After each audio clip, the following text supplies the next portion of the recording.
don't mess with the spirits, you might not survive the night. The story revolves around the terrifying and supernatural experience of a group of high school friends, now retold with a chilling, emotional, and intense narrative. In this version, the character Claire recounts a traumatic night when she and her three childhood friends Adam, Stephen, and Eric venture into an abandoned graveyard. Driven by peer pressure and youthful arrogance, they ignore their instincts and play a reckless game that spirals into a horrific encounter with something far beyond the grave. As they indulge in their mischief, strange and sinister things start to happen. Sudden gusts of freezing wind, eerie voices in the distance, and an overwhelming feeling of being watched.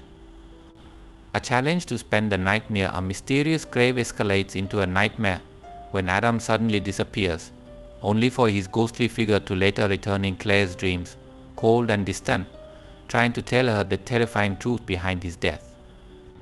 The group realizes too late that they have disturbed the rest of something not human, and now they are being hunted. This rewritten version explores the fear, guilt, and grief of the survivors as they are haunted by their friend's death and by the horrifying knowledge that they might be next. Part 1. The setup. A night to remember. I never wanted to go. Looking back, every fiber of my being was screaming at me to refuse, to just stay home, safe under my blankets, with the warm glow of a movie playing in the background. But Adam, he had a way of getting to all of us. His grin, that devilish spark in his eyes, the way he could make you feel like the biggest coward if you didn't go along with his crazy ideas. I wasn't immune to it, none of us were. So when he proposed that we spend the night in the old graveyard on the outskirts of town, I hesitated for a moment, but then I agreed. It wasn't just me. Stephen and Eric were both in, of course.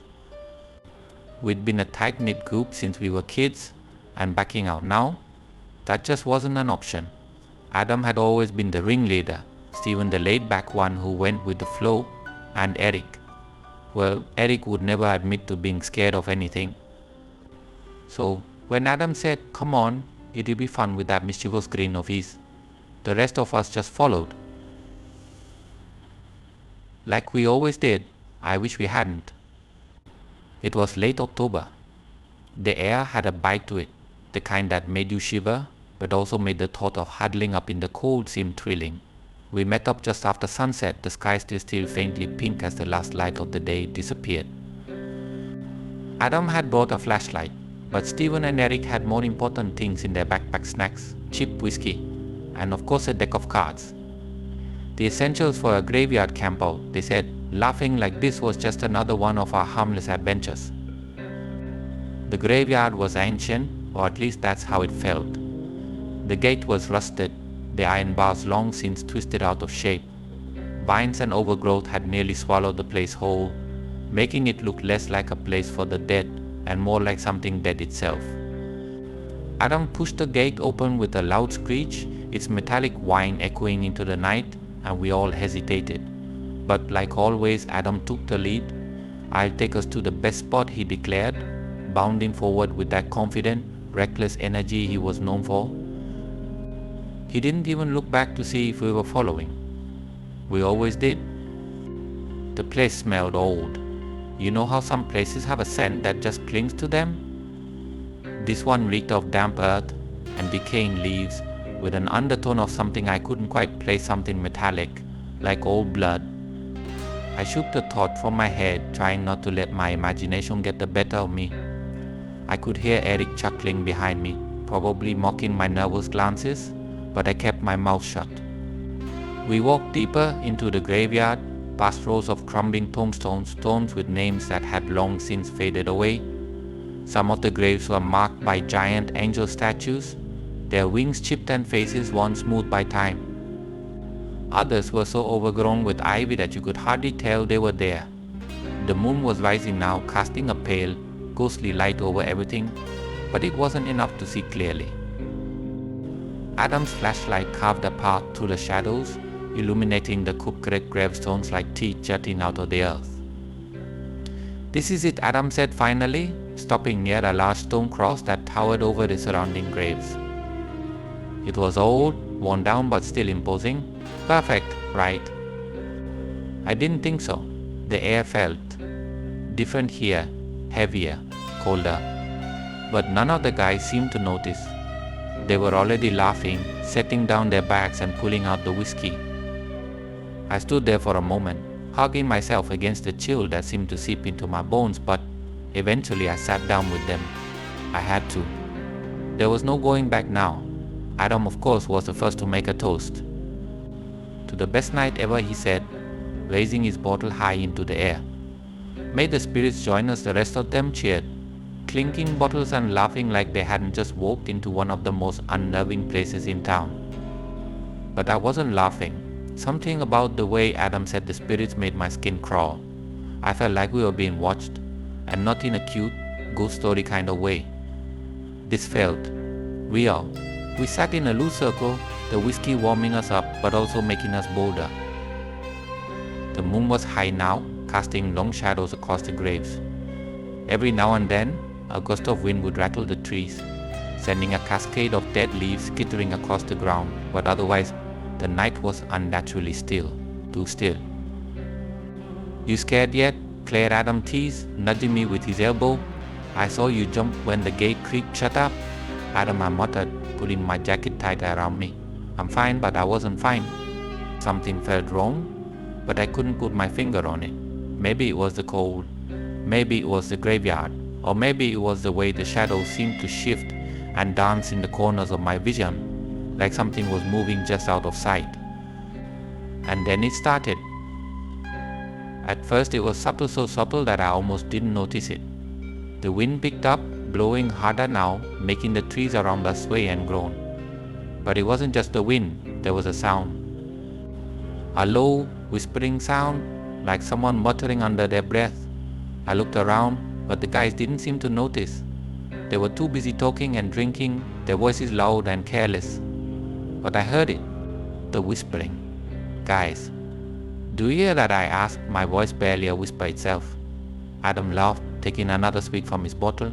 Hear what, Claire? The ghosts. You scared already?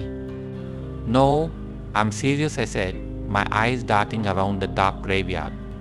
The whispering was getting louder now, but I couldn't tell where it was coming from. It was like it was all around us, circling us. Listen, Eric frowned, finally noticing the tension in my voice. He cocked his head, listening. And then his face went pale. What the hell is that? The laughter died. For a moment, we all sat in silence, straining our ears. The whispering was real, and it was close, too close. I don't like this, Stephen muttered, shifting uneasily. Maybe we should. Before he could finish, the wind howled, and the flashlight in Adam's hand flickered, then went out. Darkness swallowed us. I froze, my heart hammering in my chest. Adam, I'm trying, he hissed, shaking the flashlight violently. But no matter how many times he clicked the button, it wouldn't come back on. And that's when we saw it. A figure, just a few feet away, standing among the graves. At first I thought it was a statue, a broken angel, or some other monument we hadn't noticed before. But then it moved. Just a little. Just enough to make me realize that it wasn't a statue at all. It was a person, or something that looked like a person. Tall, thin, shrouded in darkness.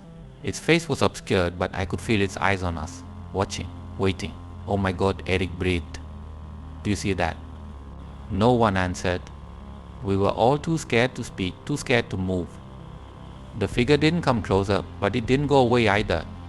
It just stood there, staring at us as if it was deciding what to do next. And then it smiled. A twisted, unnatural grin that seemed to stretch too far, like its face was made of wax and someone had pulled the edges of its mouth too wide. That was the moment I realized we were in serious danger. This wasn't just some prank, some creepy game.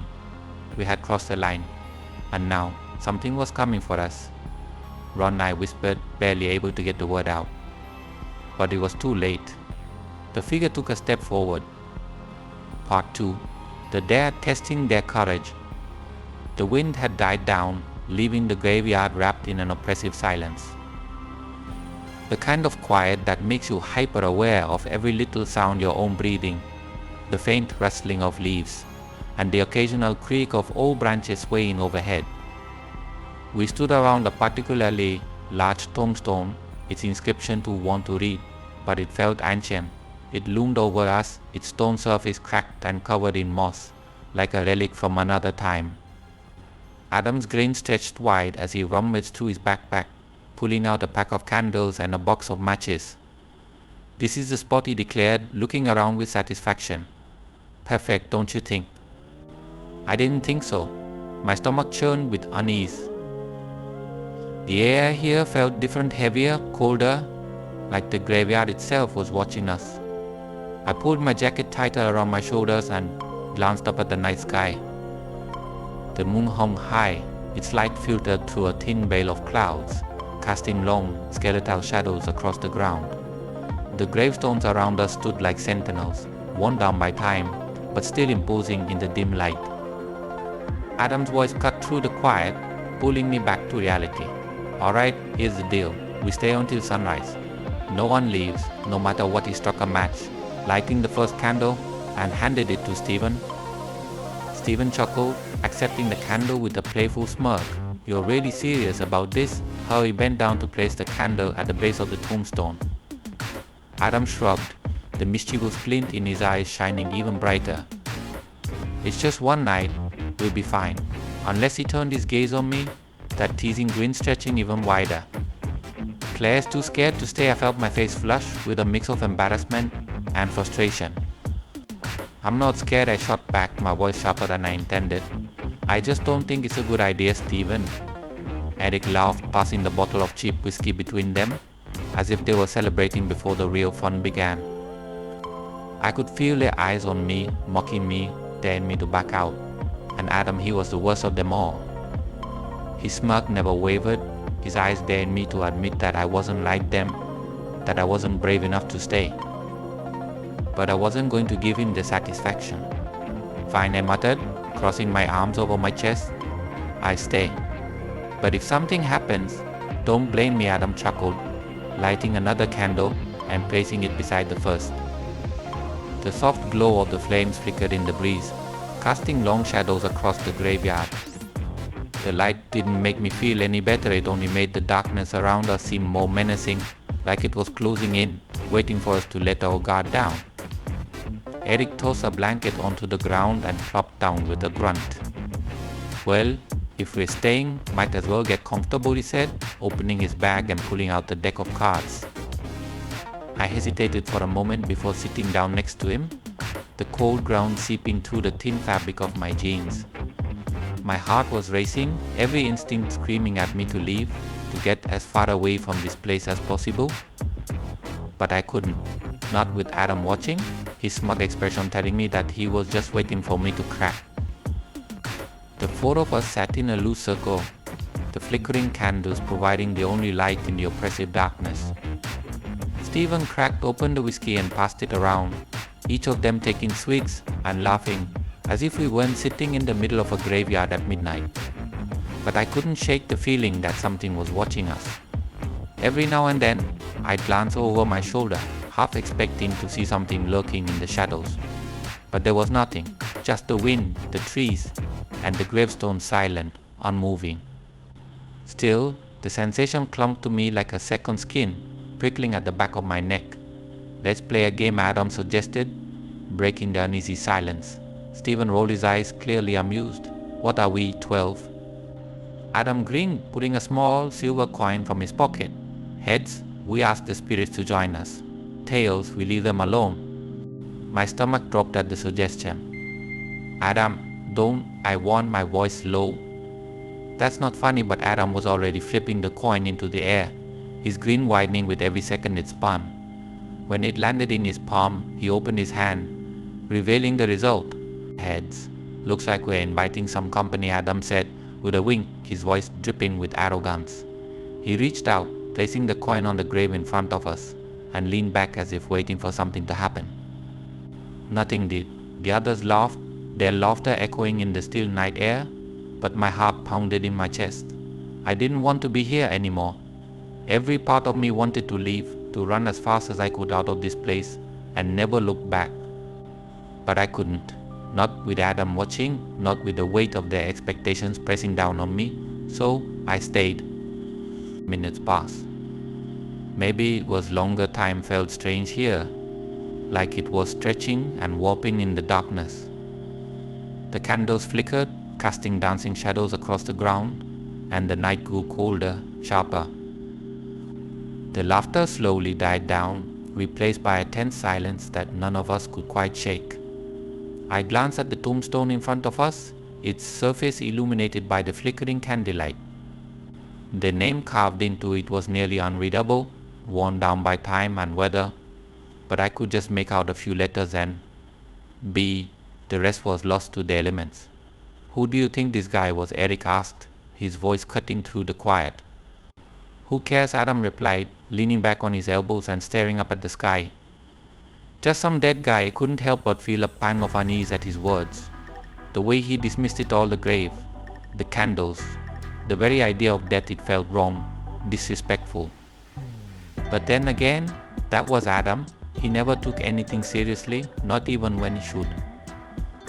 A sudden gust of wind blew through the graveyard, sending the flames of the candles dancing wildly.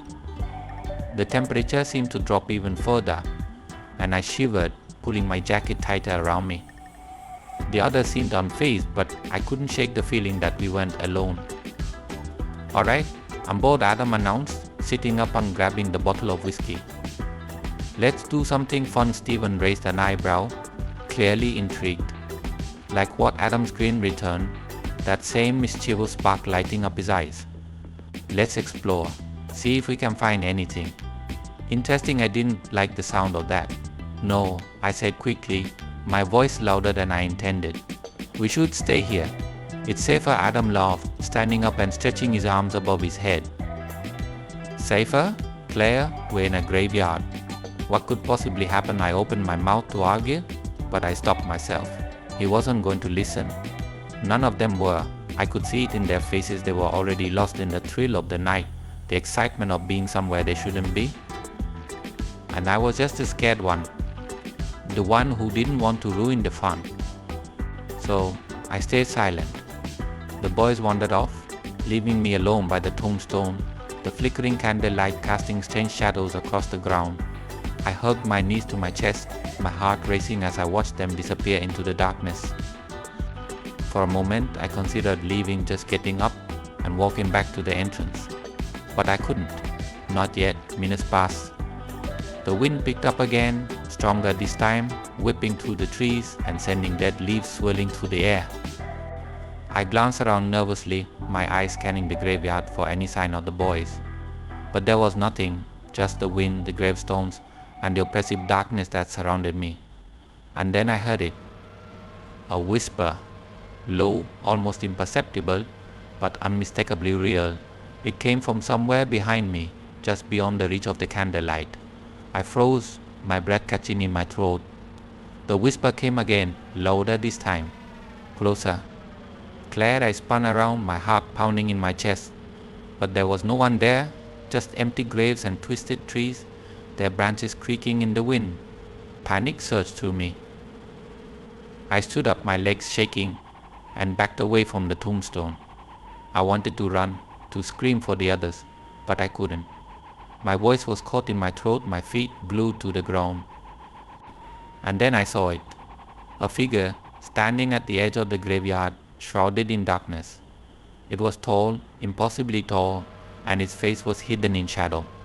But I could feel its eyes on me, cold, piercing, filled with malice. I tried to scream, but no sound came out. The figure didn't move. It just stood there, watching me, waiting. And then, slowly, it raised its hand, pointing directly at me. That was when I ran. I sprinted through the graveyard, my heart pounding in my ears, my breath coming in short, ragged gasps. I didn't know where I was going. I didn't care. I just needed to get away. I needed to find the others. But no matter how fast I ran, the figure was always there, watching, waiting.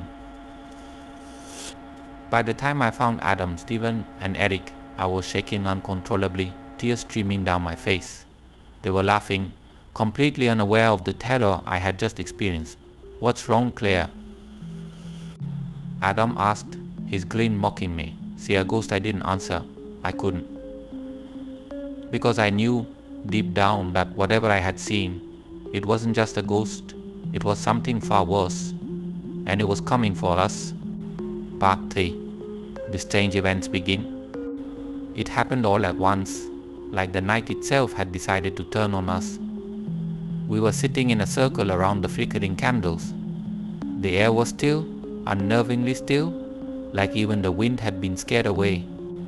The night was cold, but it was a dry cold, the kind that clings to your skin but doesn't quite reach your bones. I could still hear the occasional crunch of dried leaves underfoot whenever someone shifted, but beyond that, the world was silent. Too silent.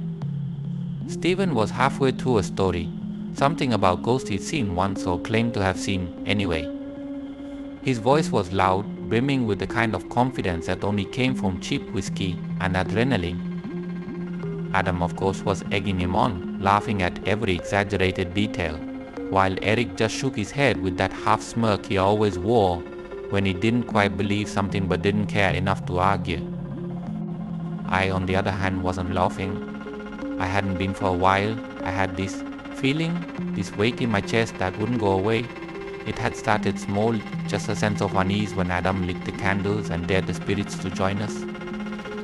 But now, sitting there in the circle with the boys laughing and drinking like nothing could ever touch them, that feeling had grown into a full-blown dread. It was like the air itself was pressing down on me, thick and suffocating, but I couldn't pinpoint why. Then, without warning, the candles blew out, all of them. In perfect unison, the small flame sputtered and died, leaving us in complete darkness.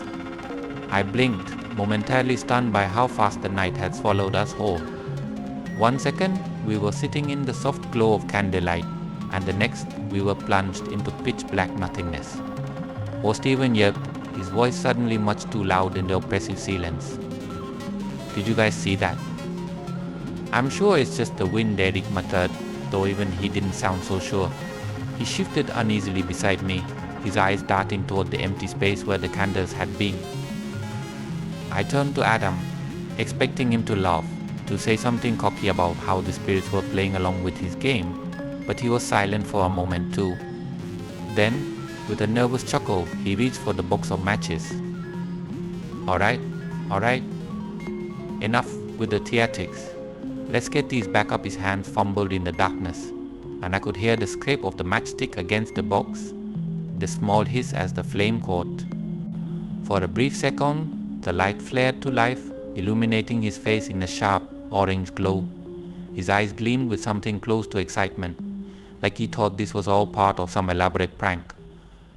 He leaned down to light the first candle, but just as the wick began to flicker, the flame snuffed out, as if someone or something had blown it out from right beside him.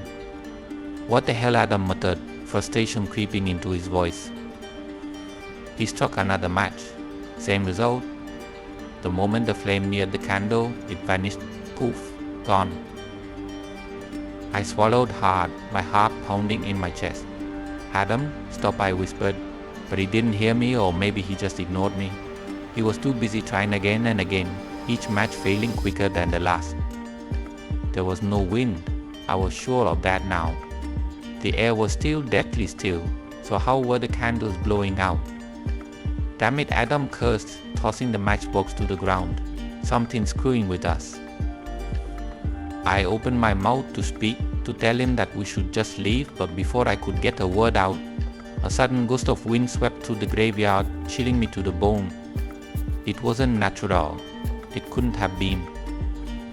The trees hadn't moved, the leaves hadn't rustled, but somehow the wind had found us, and only us cutting through the circle like icy fingers. Okay, what was that? Eric's voice was tight now, his bravado slipping. His eyes scanned the darkness, as if trying to find an explanation, but there was none, just us and the night. Stephen let out a nervous laugh, but it sounded forced, shaky. It's just the wind, man. Relax. But I wasn't relaxing. None of us were. I could feel it now, pressing in on me from all sides. The graveyard, the tombstones, the dark, empty sky, it all felt wrong. Like we weren't supposed to be here. like we had crossed some invisible line, and now something was waiting, watching. I stood up, my legs trembling, and took a step back from the circle. "We should go," I said, my voice barely above a whisper. I could feel the panic rising in my chest, threatening to spill out. "Something's not right," Adam shot me a look, the one he always gave me when he thought I was being paranoid. "Come on, Claire, don't be, I'm serious." I snapped, louder than I meant to. The others stared at me, surprised by the sudden outburst. "This isn't a joke anymore. We need to leave for a moment." No one spoke. The only sound was the faint whistle of the wind as it twisted through the gravestones. Then, without warning, the wind died again, leaving behind an even heavier silence than before. It was like the night itself was holding its breath, waiting to see what we would do. Eric shifted uncomfortably. "Maybe she's right. Maybe we should." But before he could finish, the temperature plummeted. It was like a wave of cold washed over us, so sudden and so sharp that I could see my breath in the air, rising in small puffs of steam. My skin prickled, goosebumps erupting up and down my arms, and I could see the others shivering, their faces pale in the faint moonlight. "What the hell?" Adam muttered, rubbing his arms as if trying to shake off the cold. But it wasn't just the cold. There was something else, something far worse creeping through the air now. A presence. I don't know how else to describe it. I couldn't see it, but I could feel it, heavy and oppressive, like something was standing just behind me, just out of sight, waiting for the right moment to make itself known. And then, from the corner of my eye, I saw it. A figure, barely more than a shadow, lurking between the gravestones. My breath caught in my throat, my heart slamming against my ribcage. Did you see that?" I whispered, my voice shaking. The others turned to look, following my gaze, but the figure was gone. "What?" Adam asked, his voice dripping with skepticism. "See what there was." Something, I stammered, my eyes darting around the graveyard. I couldn't see it anymore, but I knew it was there. I could feel it. "I saw someone over there, probably just your imagination," Steven said, trying to sound confident, but I could hear the edge in his voice. He wasn't so sure anymore. None of us were. "I'm telling you, I saw something." I insisted, backing away from the circle, my heart racing faster with every second. "We need to leave." Now, Adam let out a heavy sigh, standing up and brushing the dirt off his jeans. "Fine. If it makes you feel better, we'll go.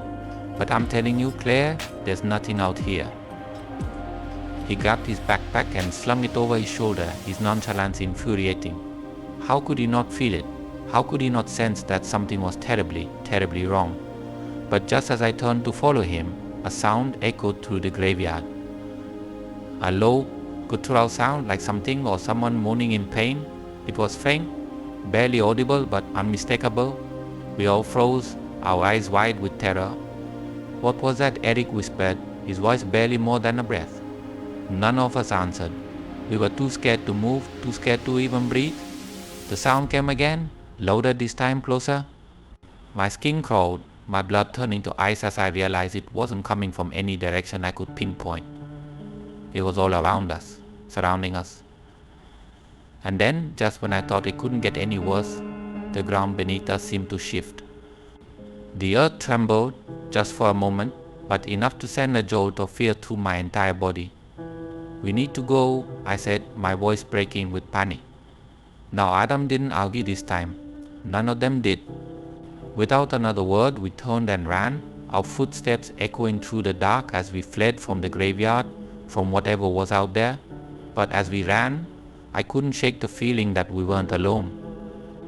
That something was following us, watching us with cold, unblinking eyes.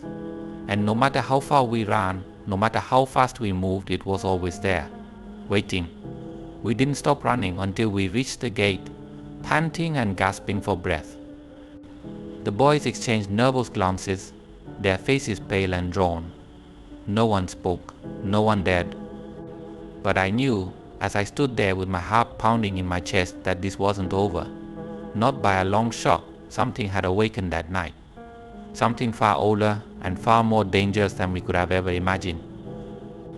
And it wasn't going to let us go so easily. Part 4. Stephen's Disappearance. The night had turned colder, far colder than it had any right to be. The wind, once silent, now carried with it an unnatural chill that gnawed at my skin, leaving goosebumps in its wake. The laughter, the teasing, and the bravado that had filled the earlier hours had long since faded into a tense, uneasy quiet. We all felt it, the shift in the air, the weight of the darkness pressing down on us like a suffocating blanket. But no one said it out loud. Not yet. Stephen was the first to break the silence. His face was flushed from the whiskey, and I could see his breath fobbing in the night air as he stood up, stretching with an exaggerated groan. "I'm gonna take a piss," he announced, his voice a little too loud, like he was trying to fill the silence with his usual bravado. "Don't go too far," Adam called after him, smirking. "Wouldn't want the ghosts to get you." Stephen laughed loud and brash, the sound cutting through the stillness of the night. Yeah, don't worry about me," he said, waving them off as he stumbled towards the edge of the graveyard. I watched him go, the uneasy feeling in my chest tightening with every step he took. The candles had long since been snuffed out, leaving the moon as our only source of light, its pale glow casting eerie shadows across the gravestones. Stephen's silhouette disappeared into the darkness, swallowed by the night, and I felt a shiver crawl up my spine. Something was wrong. I couldn't shake the feeling, no matter how much I tried to convince myself it was just my nerves. Minutes passed. Too many minutes. "He should be back by now," I muttered, my voice barely above a whisper. Eric looked over at me, his brow furrowing. "He's probably just messing with us. You know Stephen, he likes to screw around." Adam, sitting next to Eric, scoffed. "He'll be back in a minute, trying to scare the crap out of us." That's his style, but I wasn't so sure. The air felt heavier now, the cold biting deeper, and that sense of being watched, of something lurking just beyond our sight, had grown stronger. My heart was pounding in my chest, every beat echoing louder in the deafening quiet of the graveyard. Something wasn't right. I knew it. I could feel it in my bones. And then I heard it. A whisper. It was faint, almost too faint to catch, but it was there, carried on the wind, like a voice drifting just out of reach. My blood turned to ice, my breath catching in my throat as I strained to listen. "Leave." I whipped my head around, scanning the darkness, but there was no one there, nothing but shadows and gravestones. Did you hear that?" I asked, my voice trembling. Eric frowned, turning his head slightly. "Hear what that?" I insisted, my heart racing. Someone whispered. "I swear to God, I heard it." Adam rolled his eyes. "Claire, you're just spooking yourself. It's probably the wind, but it wasn't the wind." I knew it wasn't. The whispers were too clear, too deliberate. They were trying to tell us something. "Leave." There it was again. Louder this time, more insistent. The voice was closer now, closer than it should have been, and I could feel the hair on the back of my neck stand on end. Eric's face had paled, his bravado slipping. "Maybe we should check on Stephen," he muttered, glancing nervously in the direction Stephen had gone. "Just to be safe." Adam hesitated for a moment, as if weighing the possibility of something being wrong against the likelihood that Stephen was just trying to mess with us. Finally he sighed and stood up, dusting off his jeans. "Fine. But I'm telling you, he's probably hiding behind a tree, waiting to jump out at us." I didn't believe that. I don't think Eric did either, but none of us said anything. The three of us stood and started toward the spot where Stephen had disappeared. Every step felt like we were walking deeper into a nightmare. The graveyard was silent, except for the occasional creak of a tree branch or the soft rustling of leaves underfoot. The cold had become unbearable, seeping into my bones with each breath I took. "Stephen," Eric called out, his voice tight with forced bravado. There was no answer. "Stephen, stop screwing around," Adam shouted, his frustration bleeding into his words. But still, no reply. Just the wind and the eerie silence that seemed to swallow us whole. And then we saw him. He was lying on the ground, just a few feet away from a large tombstone, his body half hidden in the shadows. At first I thought maybe he'd passed out, too much whiskey, too much bravado, But as we got closer, I realized something was very, very wrong. Stephen Eric's voice cracked as he rushed forward, dropping to his knees beside his friend. I stayed back, my feet rooted to the ground in pure, paralyzing fear. I didn't want to get any closer. I didn't want to see what I knew, deep down, I was about to see. Eric reached out, shaking Stephen's shoulder. "Come on, man, wake up," but Stephen didn't move. My breath caught in my throat as I finally forced myself to take a step closer, my heart pounding so hard I thought it might burst out of my chest. The moonlight fell across Stephen's face, and my stomach twisted into a knot of pure terror.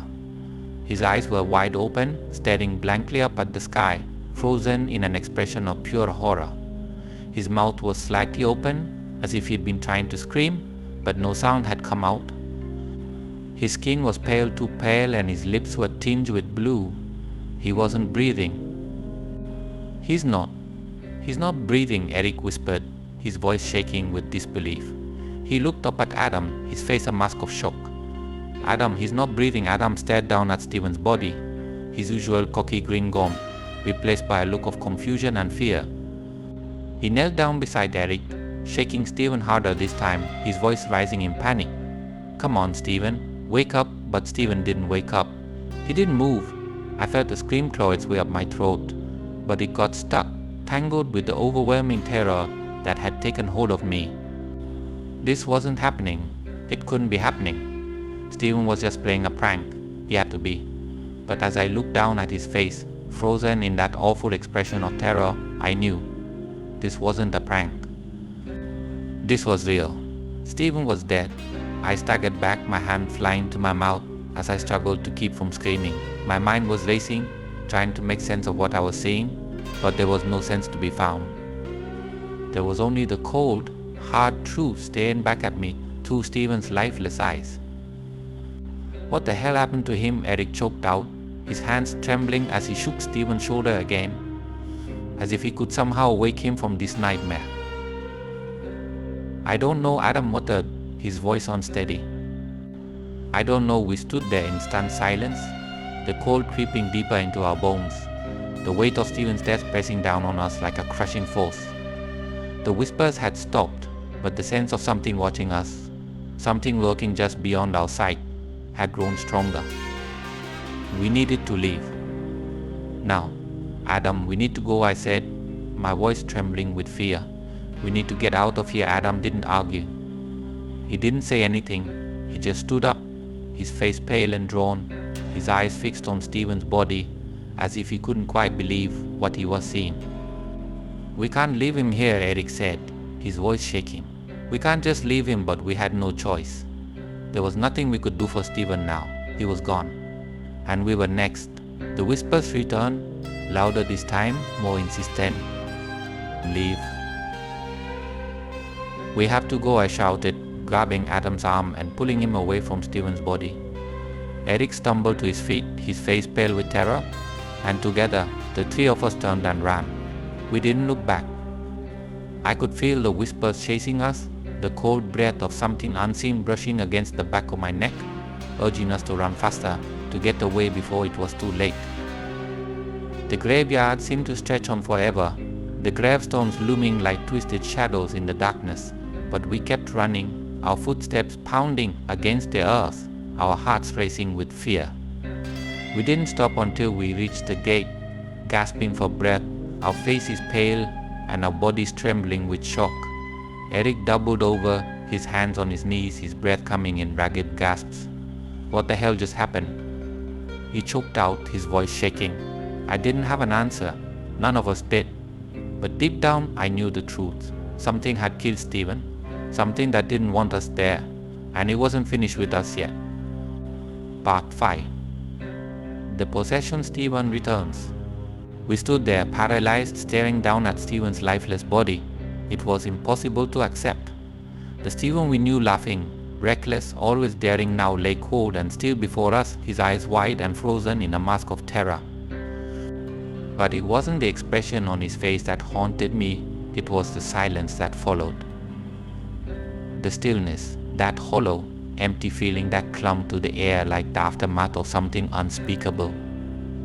Eric had collapsed to his knees, his hands clutching Stephen's jacket, shaking him as if sheer willpower could pull him back from whatever abyss had swallowed him whole. Adam, for once, had nothing to say. The smirk, the swagger, it had all drained from him, leaving a hollow shell of disbelief. I had never seen him look so small, so human. "We need to leave," I whispered, my voice barely audible. The words trembled in the cold, but they felt like they weren't enough, like they couldn't capture the urgency swelling inside me. But then, something happened that made my heart stop. Stephen moved. It was small at first, barely noticeable, a twitch in his fingers, a slight jerk of his foot. But it was enough. Enough for Eric to stop mid-sentence, his voice catching in his throat. Enough for Adam to take a step back, his eyes widening in disbelief. Stephen, Eric breathed, his voice breaking as he reached for his friend again, desperate for any sign of life, any sign that this nightmare might be over. But it wasn't over. It wasn't over. It was beginning. Stephen's body convulsed violently, his limbs jerking in unnatural, erratic spasms. His head snapped back, his mouth falling open in a silent scream. I felt the blood drain from my face, my legs trembling beneath me as I watched in horror. This wasn't right. This wasn't normal. Whatever was happening to him, it wasn't Stephen. "Stephen," Eric cried, his hands gripping Stephen's shoulders, trying to hold him down, trying to stop the violent thrashing.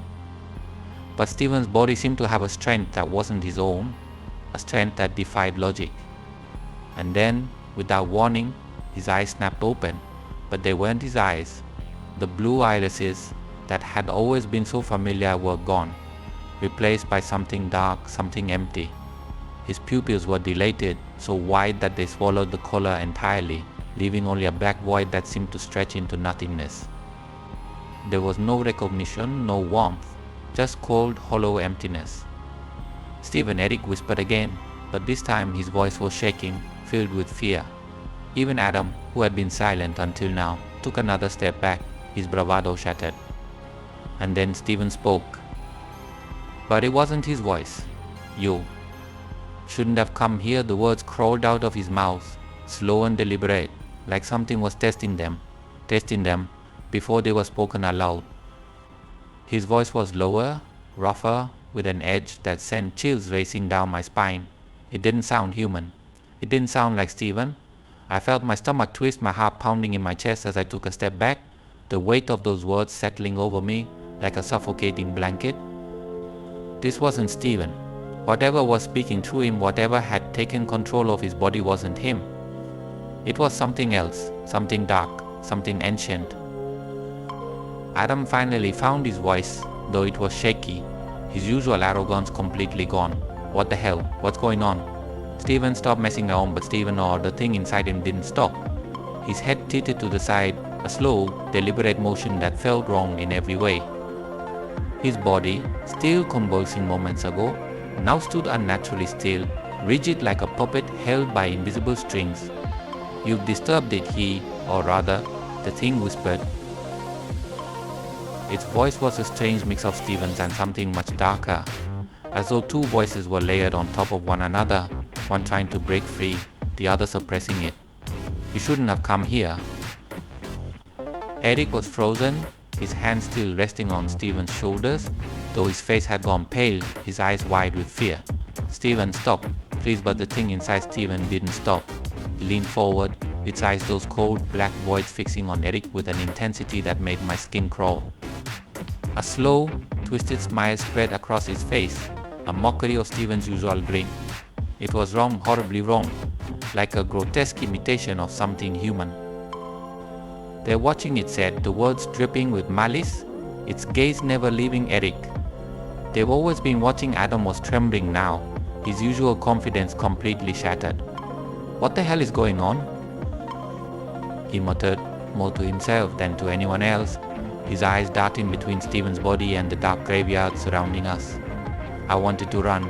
Every instinct in my body was screaming at me to leave, to get as far away from this place as possible. But my feet felt like they were glued to the ground, my muscles locked in place by the sheer terror that gripped me. I couldn't move, I couldn't breathe. All I could do was watch as Stephen's possessed body took a step forward, closer to Eric. "They don't want you here," it whispered, the smile never faltering, the darkness in its eyes going deeper, more menacing. "You've disturbed their rest, and now they want yours." Eric's hands fell away from Stephen's shoulders, his entire body trembling as he stumbled back, his eyes wide with terror. "This isn't real," he muttered, shaking his head as if trying to convince himself. This can't be real, but it was real. It was terrifyingly, horribly real.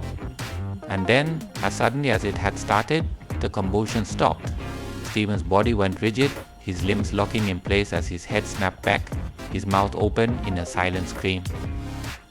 For a moment, there was only silence, thick, oppressive silence. And then the darkness seemed to swell.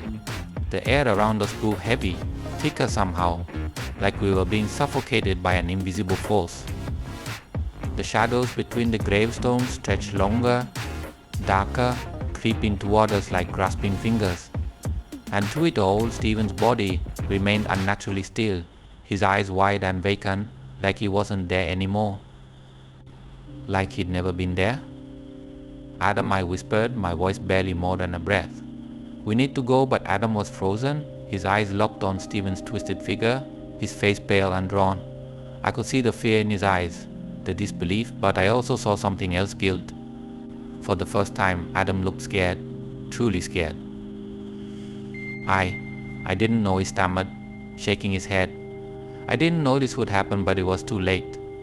Whatever Adam had thought this night would be a joke, a dare, a thrill had turned into something much darker, something beyond his control. Stephen, a thing that had taken control of him, finally moved again, his body jerking unnaturally as he turned his gaze toward Adam. The smile faded from his lips, replaced by something far more sinister, far more dangerous. "You can't leave now," it whispered, its voice colder than before, more commanding. "You're already part of this," Adam stumbled back, his face drained of all color. What? What do you want from us?" The thing didn't answer right away. It just stared at Adam, its eyes gleaming with malice, as though it was enjoying his fear, feeding off of it. When it finally spoke again, its voice was low, dripping with a kind of cruel satisfaction that made my blood run cold. "You shouldn't have come here," it repeated, stepping forward, its movements jerky and unnatural, like a marionette controlled by invisible strings. "You've broken the boundary, and now you belong to them." And then, the ground beneath us began to shift. It was subtle at first, just a slight tremor, but it quickly grew stronger, more violent, as if the earth itself was trying to shake us loose. The gravestones around us rattled, the trees swayed, and the air filled with a deep, resonating hum that seemed to come from everywhere and nowhere all at once. They hear the voice whisper through Stephen's mouth, his face contorting in an unnatural grin. "They've come for you before any of us could react." The darkness surged forward, enveloping us in its suffocating grip, and that was when the real nightmare began. "Them," Eric croaked, his voice barely a whisper as he took another step back. Who are you talking about?" But I already knew. I could feel it. Whatever we had disturbed in this place, whatever dark force had taken hold of Stephen's body, wasn't alone. There were others that had been watching us from the moment we set foot in the graveyard, others that had been waiting. "They're coming," the thing inside Stephen whispered, its voice dropping even lower, barely more than a breath. "And you'll never leave." The words hung in the air like a death sentence, and for a moment I felt the world tilt beneath my feet, the weight of them crashing down on me like a tidal wave of terror. And then, the ground beneath us began to shift. It was subtle at first, just a slight tremor, but it quickly grew stronger, more violent, as if the earth itself was trying to shake us loose.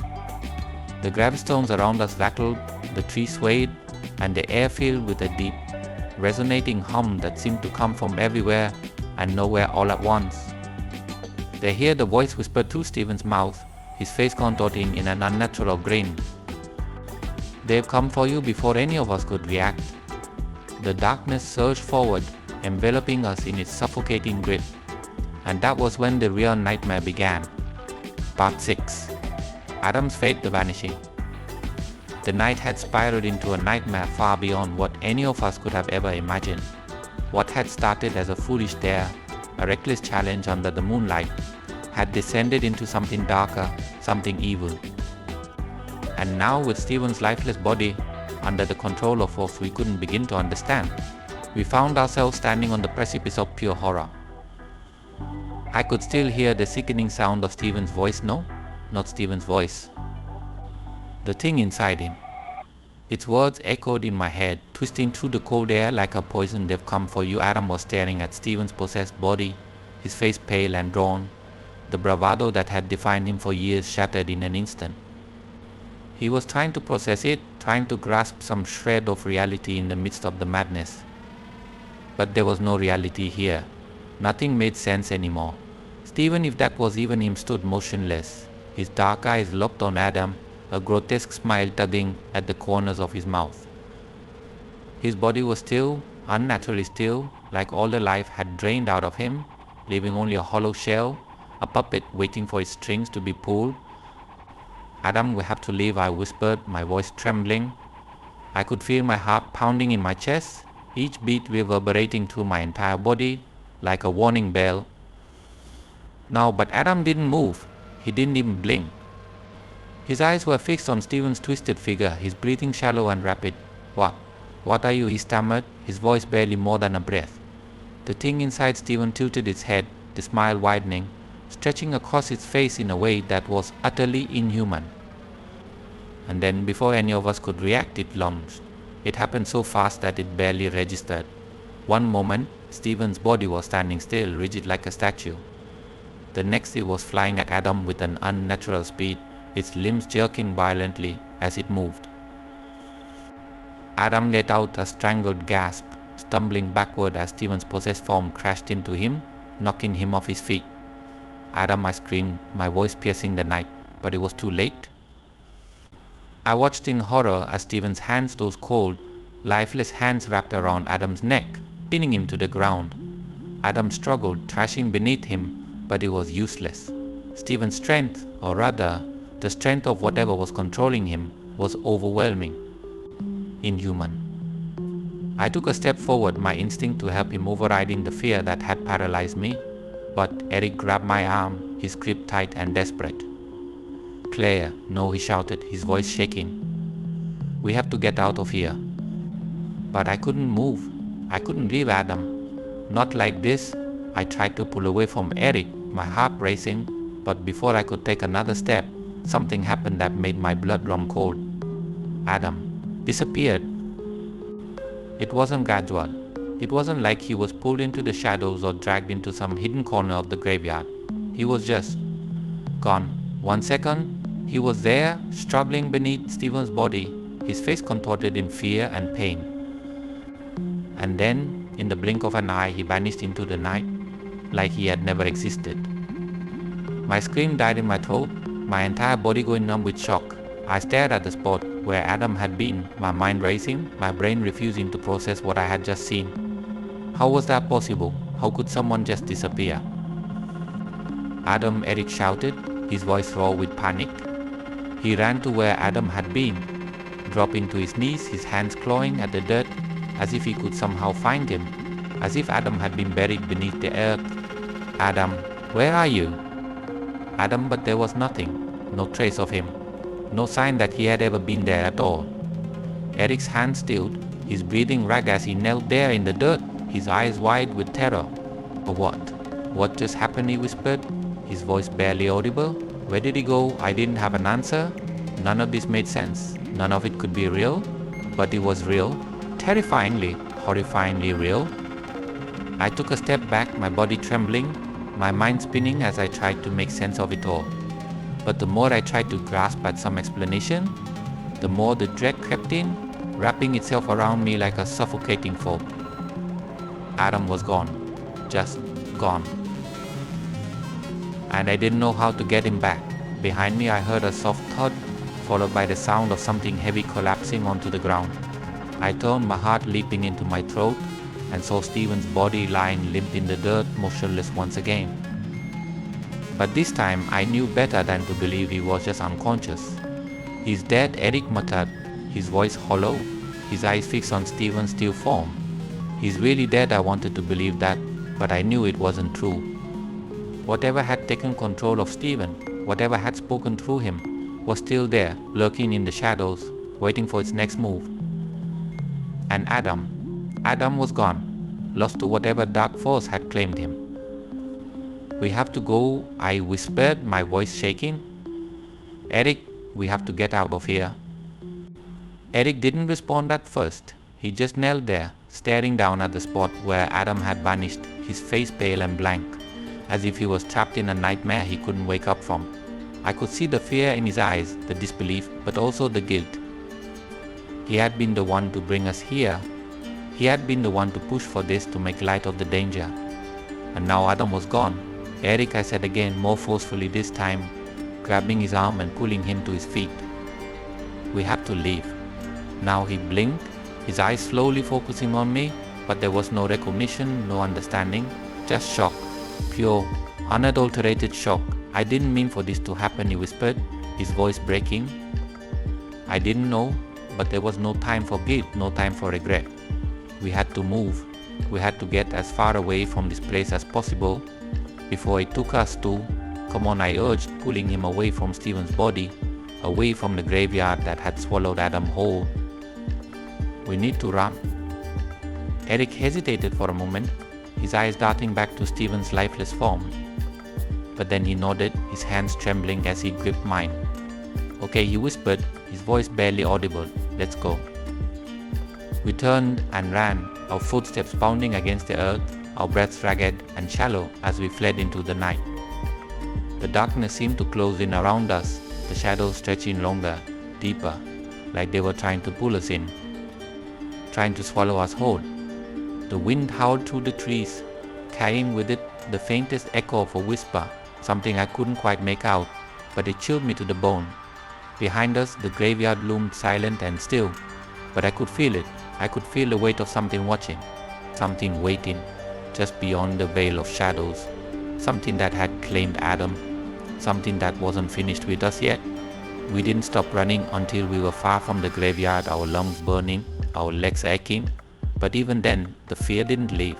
It clung to us, a dark, suffocating presence that we couldn't shake. Eric collapsed to the ground, gasping for breath, his face pale and drawn. I stood beside him, my body trembling, my mind racing as I tried to process everything that had happened. Adam was gone. Stephen was dead or worse. And we were still alive, but for how long? How long before whatever had taken Adam came for us too? What do we do now? Eric asked, his voice barely more than a whisper. I didn't know. I didn't have any answers. All I knew was that we had to keep moving. We had to stay ahead of whatever dark force had claimed Adam, whatever evil had taken control of Stephen's body. Because if we didn't, if we stayed here frozen in our fear, we would be next. I looked back toward the graveyard, the darkness swallowing it whole, and for a brief moment I thought I saw something moving in the shadows. A figure, barely more than a silhouette, watching us from the edge of the trees. And then, just like Adam, it vanished. We have to keep running, I said, my voice trembling. We can't stop. We can't stay here. Eric looked up at me, his eyes wide with fear, but he nodded. Okay, he whispered. Let's go. And so we ran. But deep down, I knew we couldn't outrun it forever. Because whatever had claimed Adam wasn't done with us yet. And it was only a matter of time before it found us again. Part 7. Haunted Dreams, Adam's Message. The days that followed Adam's disappearance were a blur of confusion, fear, and an ever-present dread that clung to me like a dark fog.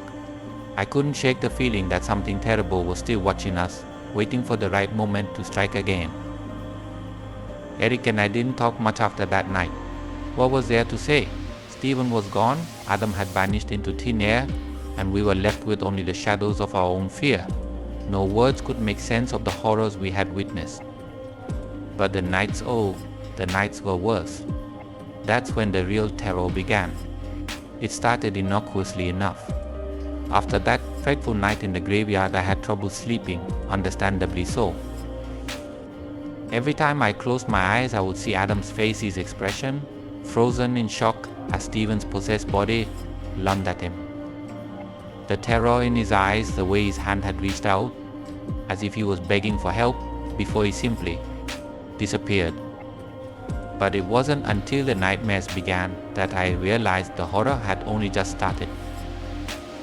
The first dream was subtle, almost gentle, like a whisper in the dark. I was standing in the graveyard again, surrounded by the familiar rows of gravestones, the air thick with the cold stillness of death. The wind blew softly, rustling the leaves of the ancient trees, and for a moment everything seemed peaceful. But then, in the distance I saw Adam standing alone, his back to me. Adam, I called out, my voice trembling in the quiet of the dream. He didn't respond. He just stood there, unmoving, his figure silhouetted against the pale light of the moon. I felt a sense of dread wash over me as I slowly approached him, my footsteps silent on the soft ground. Something was wrong. I could feel it in the pit of my stomach. Adam, I called again, more urgently this time. Still, he didn't turn. As I got closer, I noticed the stillness of his body, the rigid way he stood, like he was frozen in place. My heart raced, my hands trembling as I reached out to touch his shoulder, to turn him around. And then, without warning, he moved. His head snapped to the side, his pale face illuminated by the moonlight, and I gasped in horror. It wasn't Adam, at least not the Adam I had known. His face was deathly pale, his eyes sunken and hollow, like the life had been drained from him. His lips were cracked and dry, and when he spoke, his voice was barely a whisper, a broken plea that chilled me to the core. "I'm lost, Claire," he rasped, his voice trembling with fear. "I'm lost. Help me." I stumbled back, my heart pounding in my chest as I stared at him in disbelief. "Adam, I'm lost," he repeated, his voice growing more desperate. "Claire, I'm lost. Please, find me." His words echoed in the night, a haunting plea that reverberated through the dream like a dark mantra. I tried to speak, to tell him that I didn't know where he was, that I didn't know how to help him, but the words caught in my throat, strangled by the overwhelming terror that gripped me. Suddenly the ground beneath me began to shift, the earth trembling as cracks appeared, snaking through the dirt like veins of blackness. The graveyard seemed to shudder, the gravestones tilting precariously as the darkness spread. I tried to run, to escape the creeping shadows, but my feet were rooted to the spot, trapped by an unseen force. I couldn't move, I couldn't breathe. "Help me," Adam whispered again, his voice fading as the darkness swallowed him whole. And then I woke up, gasping for breath, my heart hammering in my chest. The cold sweat on my skin felt like icy fingers gripping me, refusing to let go. For a moment, I lay there in the darkness, my body trembling, my mind racing. It was just a dream, I told myself, just a nightmare. But it felt too real, too vivid. I didn't sleep for the rest of the night. The next day, I tried to shake it off. It was a nightmare, nothing more. I hadn't seen Adam disappear into the shadows. I hadn't heard his voice begging for help. It was just my mind trying to make sense of the impossible. That's what I told myself over and over again, until I almost believed it. But then the second dream came. This time I was back at my house, standing in the living room, the familiar comfort of home wrapping around me like a protective blanket. The lights were on, casting a warm glow over the room, and for a moment I felt safe. But as I stood there, the light began to flicker, the warmth slowly draining from the room until only cold remained. And then I saw him. Adam was standing in the doorway, his figure barely visible in the dim light. His face was pale, his eyes hollow, the same haunted look he had worn in the graveyard. My heart sank as I realized what was happening. This wasn't real. This was a nightmare again. "Adam," I whispered, my voice shaking. He didn't move, didn't speak.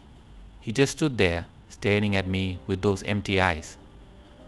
The flickering light cast strange shadows across his face, making him look even more ghostly, more. "Dead. I'm lost, Claire," he said, his voice barely more than a breath. I backed away, my heart racing. "No, Adam, I can't. I can't help you find me," he whispered, his voice echoing in the stillness of the house. "Please, find me." "I don't know where you are," I cried, tears stinging my eyes. "I don't know how to help you," but he just stood there, his eyes locked on mine, that desperate play hanging in the air between us. And then, just like in the first dream, the ground began to crack, the walls of the house shuddering as the darkness crept in. The light flickered one last time before it was snuffed out completely, leaving me standing in the cold, suffocating blackness. "Help me," Adam's voice whispered from the darkness, fainter now, more distant. "Help me," I woke up screaming. For days the nightmares continued. Every night I would see Adam's pale face, his sunken eyes, his broken voice calling out to me. Sometimes we were back in the graveyard. Other times we were in places I didn't recognize, dark, twisted landscapes that felt wrong in every way. But no matter where we were, the message was always the same. "I'm lost. Claire, find me." I could feel myself unraveling. The lack of sleep, the constant fear, the guilt that gnawed at me with every waking moment, it was all too much. I couldn't shake the feeling that Adam was really out there, somewhere, trapped in some terrible limbo, begging for help that I couldn't give. Eric tried to reach out to me, but I pushed him away. I didn't want to talk about it. I didn't want to hear his voice telling me it wasn't my fault, that there was nothing I could have done. Because deep down I didn't believe that. Deep down I knew that I had failed him. I had let Adam slip away into the darkness, and now he was lost, and there was nothing I could do to bring him back. The worst part was the overwhelming sense of dread that followed me everywhere I went. He was like a shadow, clinging to me no matter how much I tried to shake it. I couldn't escape it. Every time I closed my eyes I could feel it watching, waiting. The same dark force that had taken Adam was still out there, still lurking in the shadows, waiting for its chance to claim me too. And then one night the dream changed. I was standing in the graveyard again, but this time something was different. The air felt heavier, thicker, like I was wading through water. The moon hung low in the sky, casting an eerie glow over the gravestones, and in the distance I saw him, Adam, standing by a large, crumbling tombstone. But this time he wasn't alone. There was something else with him, a figure shrouded in darkness, its form barely discernible in the pale light. It stood behind him, its long shadowy arms wrapped around his body, holding him in place. I couldn't see its face, but I could feel its presence, cold, malevolent, and ancient. Adam's eyes met mine, and for the first time I saw a flicker of hope in them. "Claire," he whispered, his voice trembling. "Help me." The shadow behind him tightened its grip, and Adam winced, his face contorting in pain. I could see the fear in his eyes, the desperation. "I'm trying," I whispered, tears streaming down my face. "I'm trying to find you," but the shadow wouldn't let him go. And then the figure leaned forward, its face emerging from the darkness, and I saw it for the first time. It wasn't human.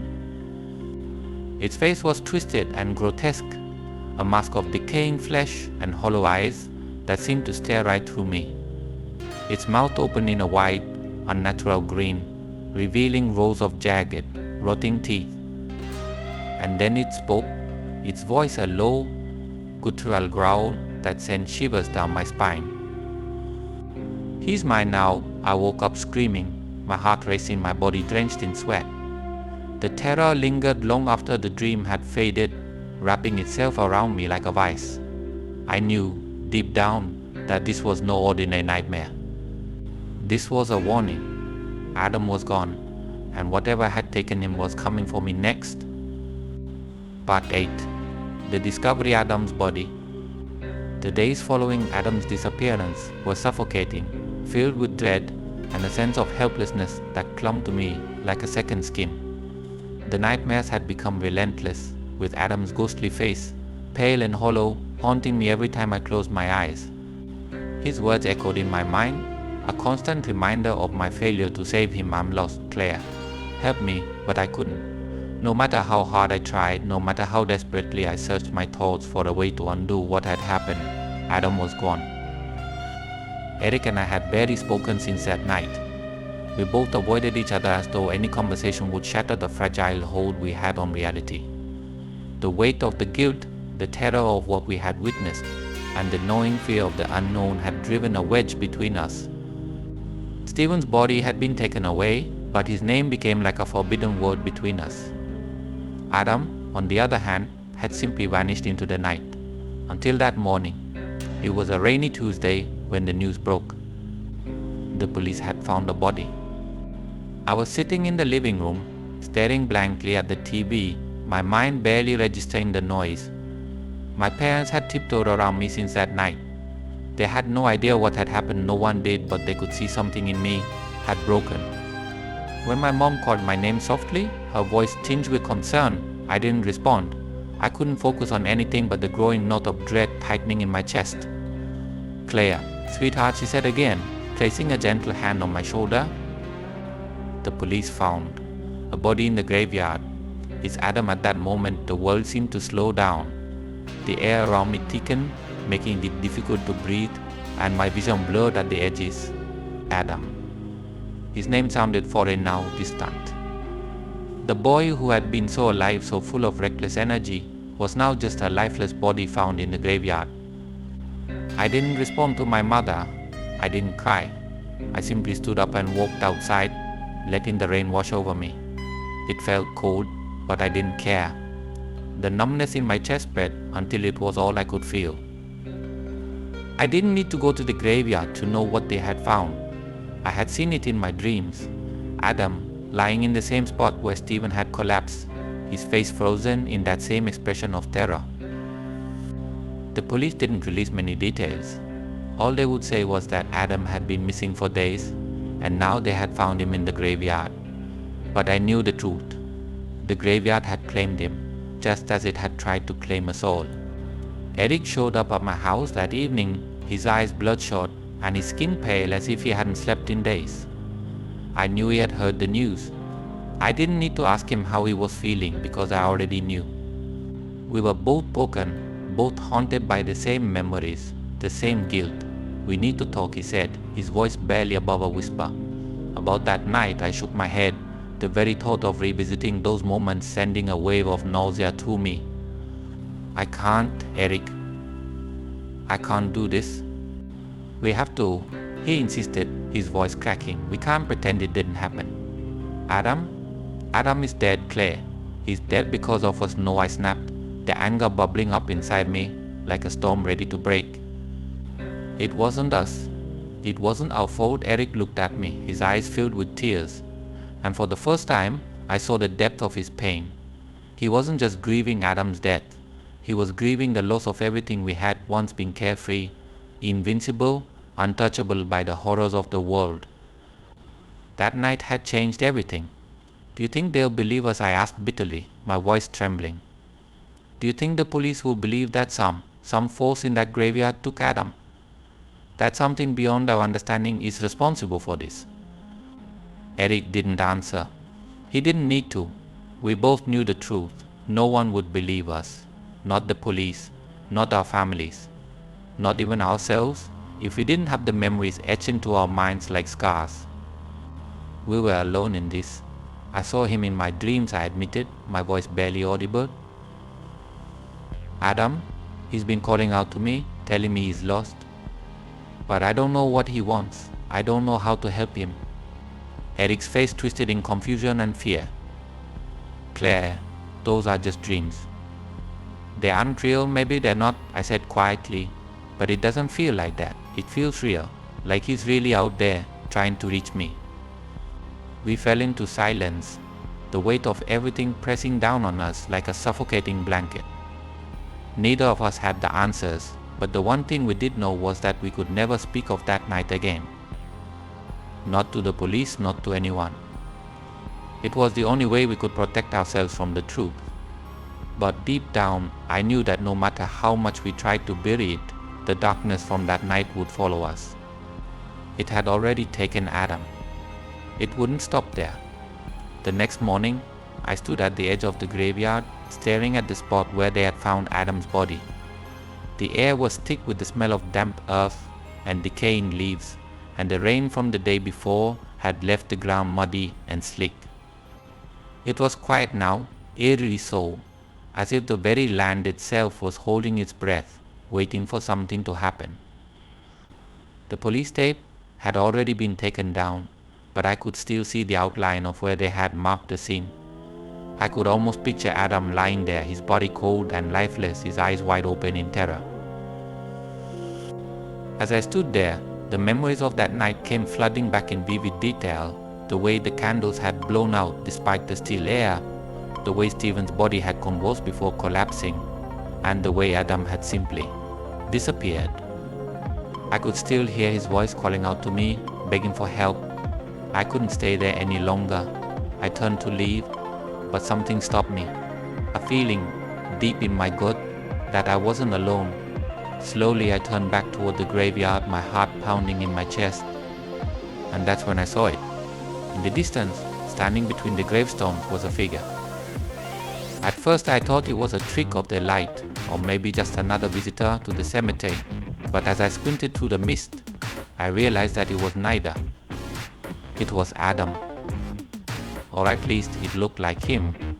His figure was shrouded in shadow, but I could make out the familiar shape of his body, the way he stood, the way his head tilted slightly to the side, just like in my dreams. My blood ran cold, and I froze in place, unable to move, unable to think. Adam, I whispered, though I knew he wouldn't hear me. The figure didn't move. It just stood there watching me, its form blurred by the mist and the fading light of the afternoon. I took a step forward, my heart racing. But as soon as I did, the figure vanished. One moment it was there, and the next it was gone, swallowed by the fog. I stood there for what felt like an eternity, my mind reeling. Was it real? Had I actually seen him? Or was my mind playing tricks on me? I didn't know. All I knew was that something was terribly wrong. Adam wasn't at peace. His body had been found, but his soul was still trapped in that graveyard. And I was terrified that whatever had taken him wasn't done with us yet. The next few days passed in a haze of police reports, questions, and whispered rumors. The town buzzed with speculation about what had really happened to Adam. The official story was that he had wandered into the graveyard alone, disoriented and lost, and had succumbed to the elements. But those of us who had been there that night knew the truth. We knew that something far more sinister had claimed him. I barely left my house after that. The nightmares had become worse, more vivid, more terrifying. Every time I closed my eyes, I saw Adam, his pale face twisted in pain, begging for help. But now there was something else in the dreams. Something dark. I could feel its presence, lurking just beyond the edge of my vision, waiting to strike. Eric and I spoke only once more before we made the decision to never speak of that night again. We sat in silence for a long time, the weight of everything hanging between us like a dark cloud. Finally, he looked at me, his eyes hollow and tired. "We can't tell anyone," he said quietly. "Not the police, not our families. No one will believe us. And even if they did, what good would it do?" I nodded, the fear in my chest making it hard to breathe. "We'll never speak of it again." Eric didn't respond. He just stood up and left, leaving me alone with the memories, the nightmares, and the knowledge that something dark had marked us. The graveyard had taken Adam, and no one would ever know the truth. But the secret would haunt us forever. Part 9. The lingering threat. The days following the discovery of Adam's body dragged on in a haze of oppressive silence. I tried to return to some semblance of normalcy, to pretend like life could ever go back to what it once was. But every step I took, every breath I drew felt weighted by an unseen presence, like shadows constantly lurking at the edge of my vision, waiting for the right moment to close in. It didn't matter how many times I tried to convince myself that it was all over, that Adam's death was the final chapter in this nightmare. Deep down I knew better. I could feel it. The presence I had sensed in the graveyard wasn't gone. Whatever we had disturbed that night, it hadn't finished with us. It lingered like a festering wound, invisible but always there, just beyond the surface of my everyday life. The authorities had ruled Adam's death an accident, dismissing it as the tragic end of a young man who had wandered off into the night and never found his way home. But I knew the truth. The graveyard hadn't let him go, it had claimed him, just like it had tried to claim us all. Even now, weeks later, I couldn't shake the feeling that it was still watching. Nights were the worst. In the daylight, it was easier to distract myself, to push the memories of that horrific night to the farthest corners of my mind. But as soon as the sun dipped below the horizon, the darkness crept back in, thick and suffocating. My room, once a sanctuary, had become a prison. The moment I lay down in bed, my senses heightened, every creak of the house and rustle of leaves outside sending a wave of panic crashing over me. I could hear the wind howling through the trees, but it wasn't just the wind, it never was. It was the same sound I had heard that night in the graveyard, the same unnatural stillness in the air, broken only by that low, mournful whisper. There were nights when I would wake up in a cold sweat, convinced that I wasn't alone. My room would be shrouded in darkness, and the faintest hint of movement would catch my eye, a shadow flickering across the wall, the whisper of something brushing past my bed. My breath would hitch in my throat, my heart racing as I lay frozen in place, afraid to turn my head, afraid to look at the foot of my bed where I knew deep down that it was standing, watching, waiting. But every time I forced myself to sit up, to flick on the light, the room would be empty. Just me and the suffocating weight of the silence. I stopped telling Eric about the nightmares. What good would it do? He was struggling just as much as I was, maybe even more. We had both lost Adam, we had both lost Stephen. But more than that, we had lost the pieces of ourselves that had once believed in safety, in reason, in the certainty that the world was a logical place where horrors like this didn't happen. Talking about it wouldn't change anything.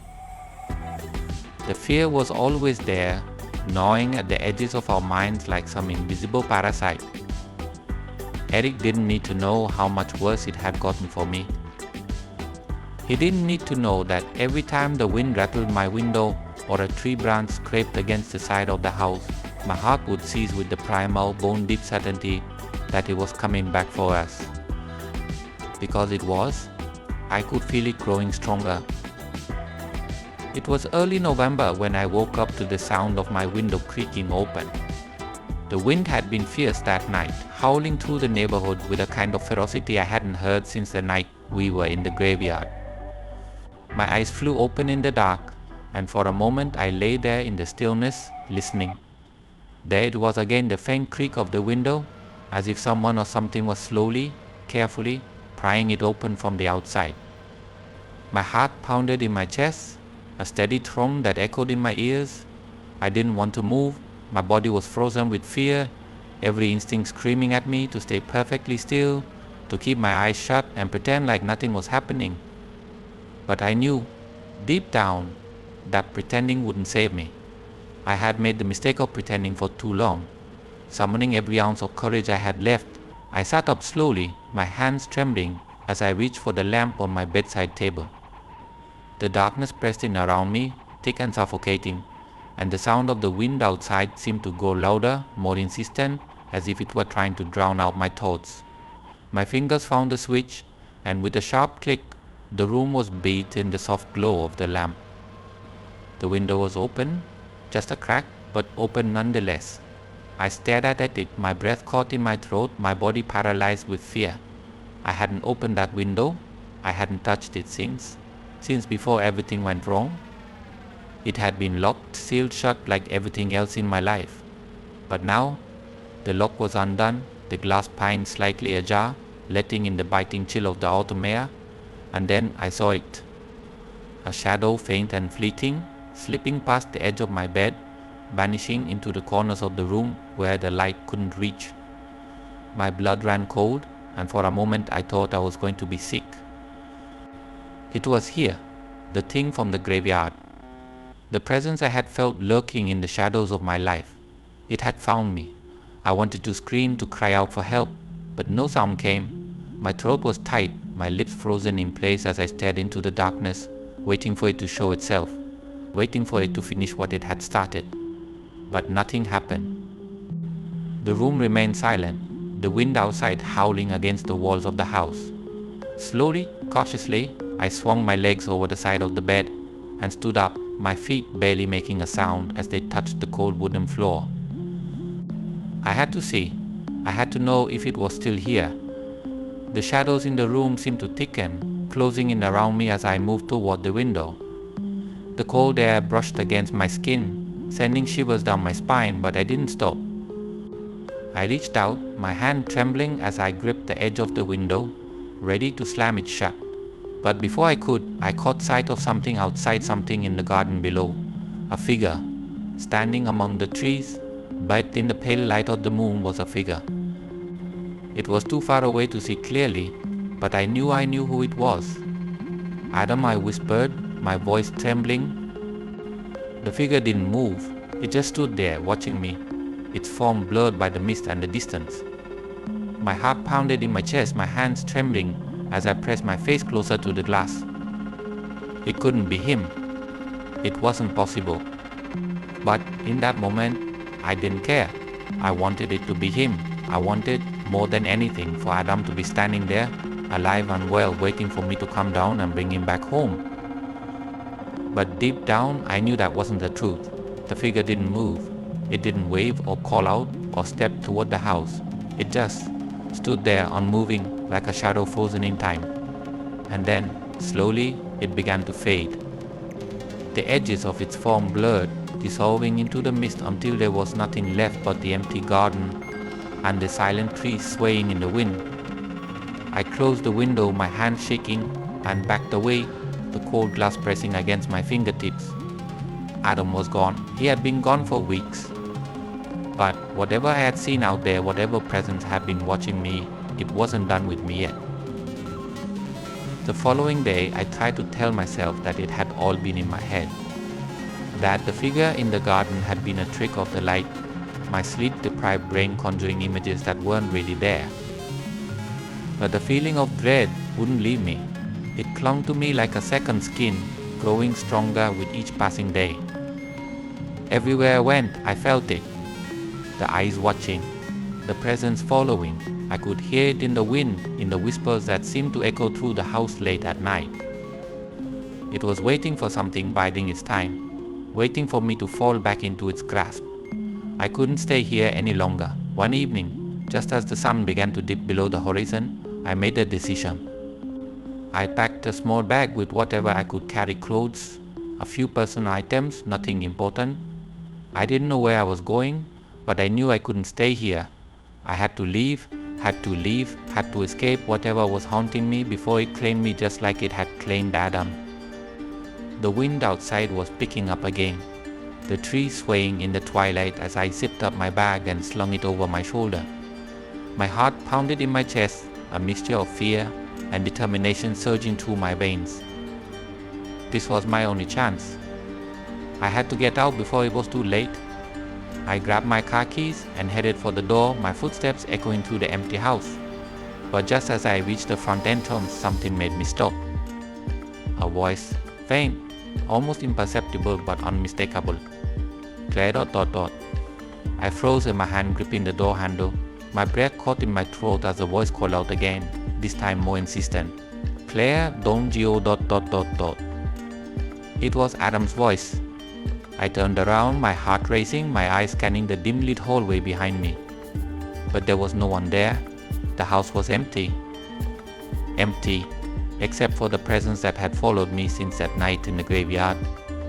The air grew thick with the same suffocating dread I had felt for weeks, the same cold, malevolent energy pressing down on me from all sides. I could hear the wind howling outside, but inside everything was deathly still. It wasn't over. It would never be over. I stumbled back toward the door, my hands trembling as I fumbled with the lock. I had to get out. I had to leave before it claimed me too. But just as I turned the key, I heard it. That same whisper, low and mournful like the wind itself had come to life. You shouldn't have come here ... And in that moment I knew. The graveyard wasn't done with us. Not yet.